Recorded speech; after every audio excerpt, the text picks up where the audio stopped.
Have you ever lost all your Google Chrome tabs just when you needed them the most? It's frustrating, right? Today, I'm going to show you how to keep your Chrome tabs organized and make sure they're saved for your future browsing sessions. By the end of this video, you'll never have to worry about losing your tabs again. First, let's make sure Google Chrome is open. Once you're in your browser, look to the top right corner of your screen and find the three vertical dots. This little icon is your gateway to Chrome's settings and customization options. Click it, and from the drop-down menu, select Settings.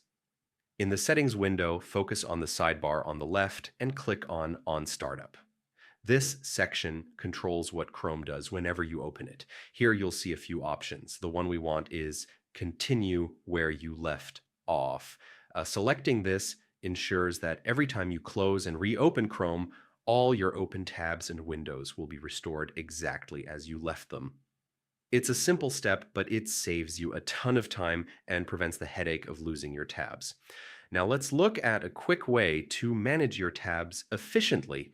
Open a new tab by clicking the plus sign next to your existing ones, then right-click on the tab and select Close Other Tabs.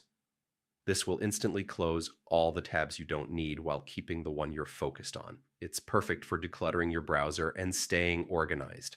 With these two techniques, you can take full control of your Chrome browsing experience. By enabling Continue where you left off, you'll always have your important tabs waiting for you. And using Close Other Tabs keeps your workspace clean and focused. Try these steps today, and you'll notice how much smoother and stress-free your browsing can become. Thanks for watching, and happy browsing.